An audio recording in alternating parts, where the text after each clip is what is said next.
Daniel, chapitre 3. Le roi Nebuchadnezzar fit une statue d'or, haute de 60 coudées et large de 6 coudées. Il l'adressa dans la vallée de Dura, dans la province de Babylone. Le roi Nebuchadnezzar fit convoquer les satrapes, les intendants et les gouverneurs, les conseillers, les trésoriers, les jurisconsultes, les juges et tous les magistrats des provinces, pour qu'ils se rendent à la dédicace de la statue qu'avait élevée le roi Nebuchadnezzar. Alors les satrapes, les intendants et les gouverneurs, les conseillers, les trésoriers, les jurisconsultes, les juges et tous les magistrats des provinces s'assemblèrent pour la dédicace de la statue qu'avait élevée le roi Nebuchadnezzar. Ils se placèrent devant la statue qu'avait élevée Nebuchadnezzar. Un héros cria à haute voix : « Voici ce qu'on vous ordonne, peuple, nation, hommes de toute langue. Au moment où vous entendrez le son de la trompette, du chalumeau, de la guitare, de la sambuc, du psalterion, de la cornemuse et de toutes sortes d'instruments de musique, vous vous prosternerez et vous adorerez la statue d'or qu'a élevée le roi Nebuchadnezzar. Quiconque ne se prosternera pas et ne l'adorera pas sera jeté à l'instant même au milieu d'une fournaise ardente. C'est pourquoi, au moment où tous les peuples entendirent le son de la trompette, du chalumeau, de la guitare, de la sambuc, du psalterion et de toutes sortes d'instruments de musique, tous les peuples, les nations, les hommes de toute langue se prosternèrent et adorèrent la statue d'or qu'avait élevée le roi Nebuchadnezzar. À cette occasion, et dans le même temps, quelques Chaldéens s'approchèrent et accusèrent les Juifs. Ils prirent la parole et dirent au roi Nebuchadnezzar : « Ô roi, vis éternellement.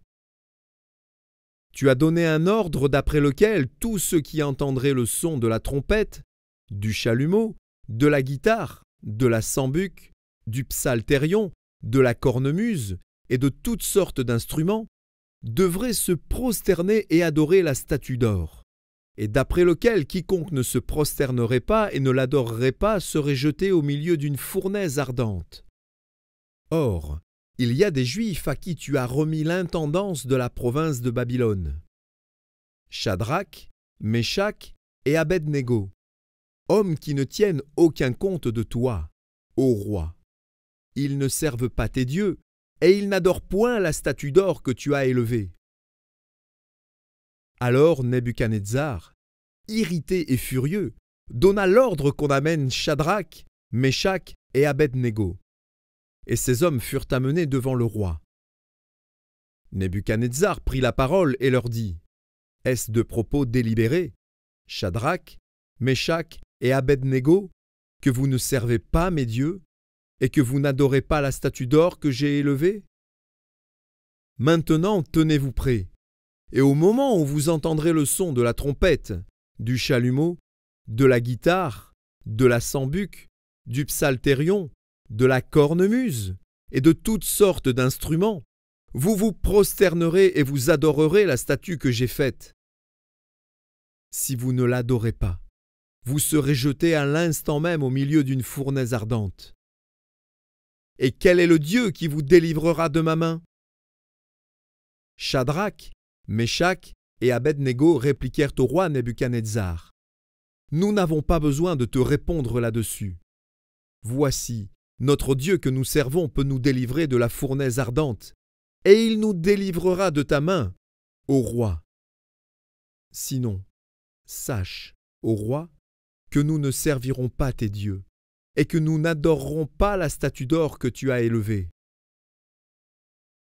Sur quoi Nebuchadnezzar fut rempli d'une fureur, et il changea de visage en tournant ses regards contre Shadrach, Meshach et Abed-Négo.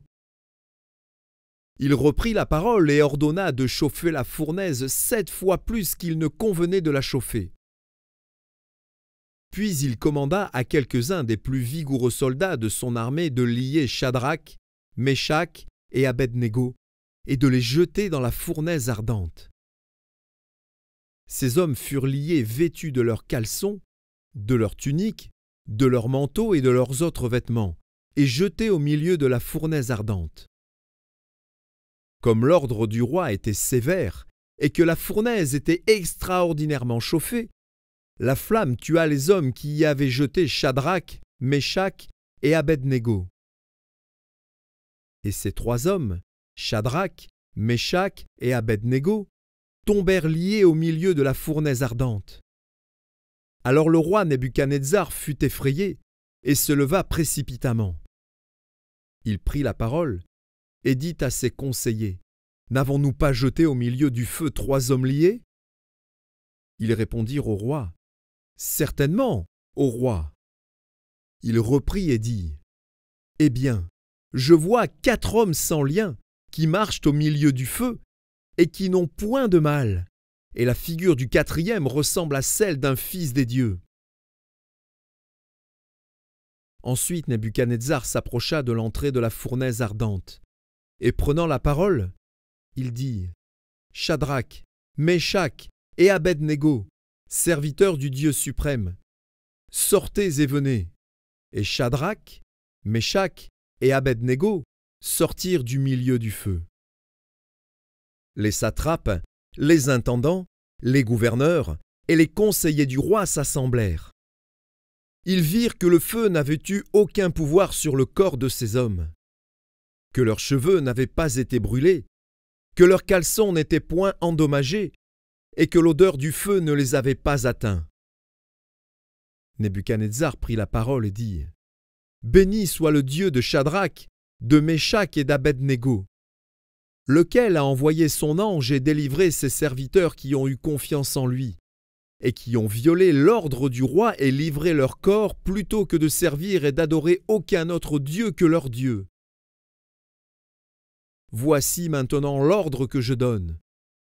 Tout homme, à quelque peuple, nation ou langue qu'il appartienne, qui parlera mal du Dieu de Shadrach, de Meshach et d'Abed-Négo, sera mis en pièces, et sa maison sera réduite en un tas d'immondices, parce qu'il n'y a aucun autre Dieu qui puisse délivrer comme lui. » Après cela, le roi fit prospérer Shadrach, Meshach et Abed-Négo dans la province de Babylone.